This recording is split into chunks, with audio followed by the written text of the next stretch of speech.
My name is Amelia, and I didn't grow up in a wealthy household.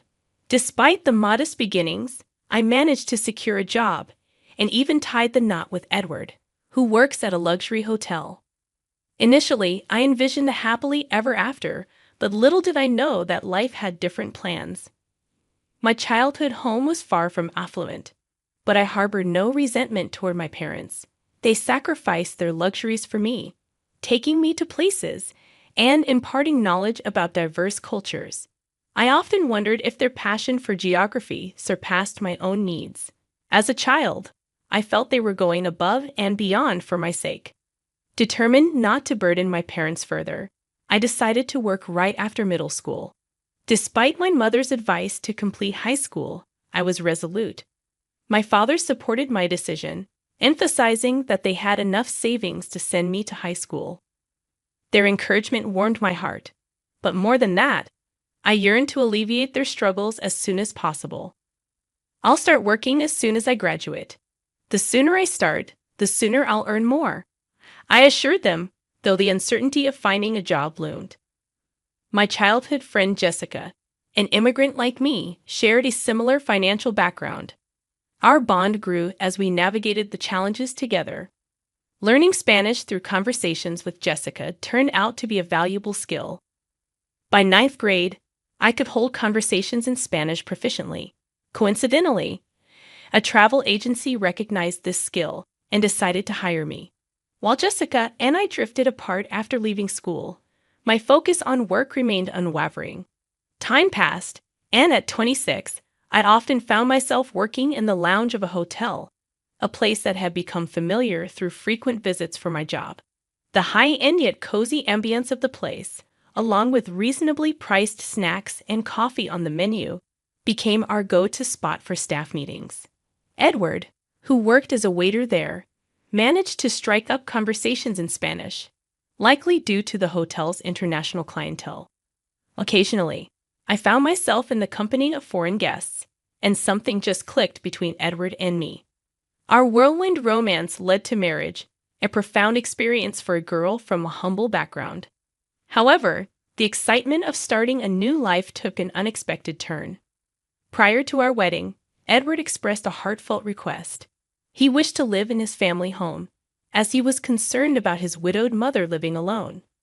Considering my remote work flexibility, Edward believed it would be convenient for me to keep an eye on his mother and manage household chores. Despite the potential convenience, I couldn't immediately agree. During my initial visit to Edward's family home, his mother's reaction to my educational background raised concerns. When asked about my university, I truthfully mentioned not attending and only completing middle school. Her silent disapproval was evident, and I sensed that she looked down on me. Casually bringing up my concerns to Edward, I questioned whether his mother viewed me negatively. He chuckled, assuring me that his mother trusted him and harbored no ill feelings towards me. With this assurance and Edward's promise to address any issues with his mother on my behalf, I agreed to move in with his family. However, reality struck once I started living there. Despite the warm exchanges between Edward and his mother in my presence, her attitude towards me was markedly different, distant, and cold. "Amelia, just make sure you don't hold Edward back," my mother-in-law would emotionlessly instruct, her tone akin to giving orders to a servant. The disdain in her eyes was unmistakable, leaving me with a lingering sense of being looked down upon. It was a sentiment I couldn't shake off. However, in a crucial moment, Edward stood up for me. "Don't worry. Amelia is doing a great job at work too," he reassured his mother. Yet this defense was met with a brief stern expression from my mother-in-law, a detail I couldn't ignore. Despite this, I resolved to handle any issues that arose my way, thinking that open communication with Edward would make things work out. We began our cohabitation with a positive spirit, fueled by the belief that, as a family living together, we could overcome any potential odd vibes. Unfortunately, reality, as it often does, didn't favor us. One day, while engrossed in my computer work, my mother-in-law abruptly barged into my room, her tone carrying a hint of anger. "Hey, Amelia, when are you going to clean my room?" It needs to be done by 10 o'clock a.m. every day, she insisted, revealing a rule I had never heard of before. I was taken aback, having agreed to handle household chores, but the extent had never been clearly defined. I would have appreciated it if she had communicated this from the beginning. Despite my surprise, I quickly wrapped up my work, apologized, and began cleaning her room. As I diligently attended to the task, my mother-in-law remained in the living room, casually watching TV and munching on snacks. It became apparent that my commitment to my job and schedule clashed with her expectations. Edward had previously expressed concerns about his mother's health. Despite my initial assumption that my mother-in-law might struggle with physical tasks, she appeared more sprightly than I had imagined, effortlessly commanding me to clean her room.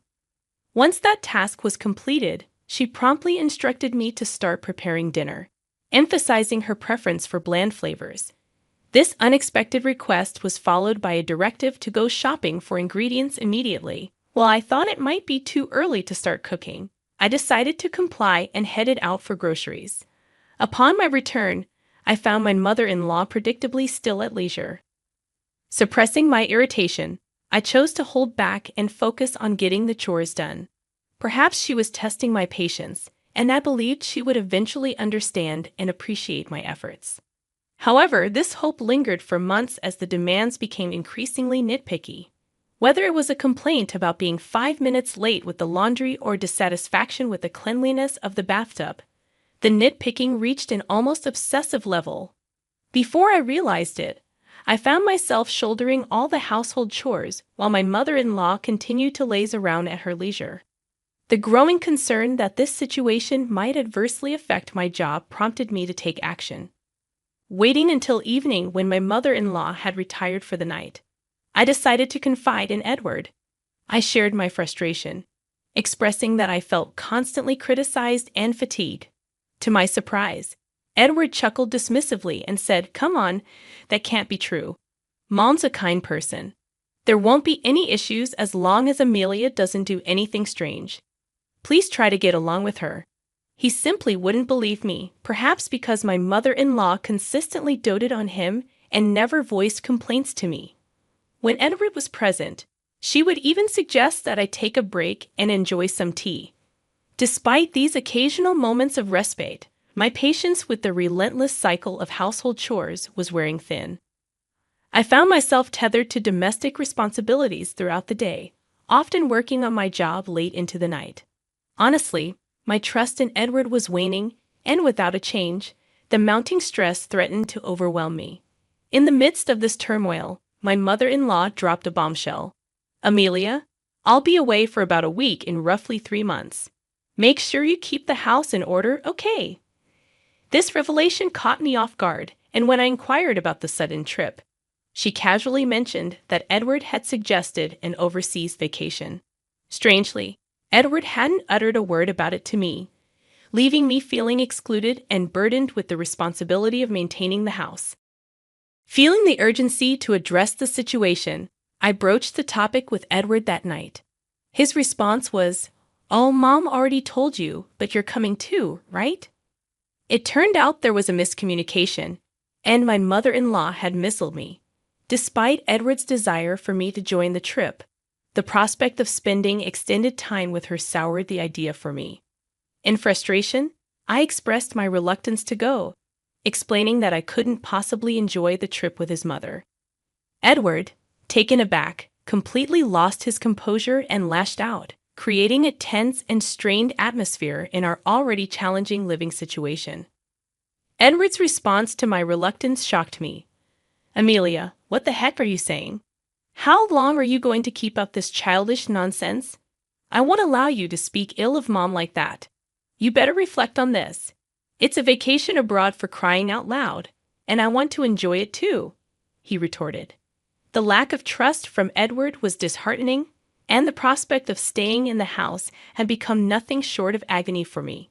Determined to prove the truth, I took action the next day when Edward was off work. During breakfast, the 3 of us gathered, and I decided to confront my mother-in-law. "You're trying to exclude me from the trip abroad, aren't you?" I challenged. Her response was defiant. stating that if I wanted to come, I should just join. Edward intervened, urging me to apologize to his mom and accusing me of being defiant and childish. Refusing to back down, I insisted on the truth. However, my mother-in-law delivered the worst insult, suggesting that maybe I should stay home because it's too early for someone like me to travel abroad. She questioned my appreciation for the experience due to my lack of education and implied that I didn't deserve to go abroad, insinuating that I was unemployed. I was floored, having previously explained my job even during our greetings. When I confronted her, she looked down on me, dismissing my remote work as mere computer play. Fueled by frustration, she accused me of stealing Edward's earnings, belittling me further by deeming me uneducated and unemployed. The final blow came when she suggested that Edward, with his language skills and prestigious job, shouldn't waste his earnings on someone like me, a bottom feeder who should leave as soon as possible following her relentless tirade. Edward unexpectedly sided with his mother, suggesting that maybe I needed to cool off. His nonchalant remark made it clear that he was seemingly fed up with me. In that moment, I reached a breaking point and decided I couldn't endure this toxic parent-child dynamic any longer.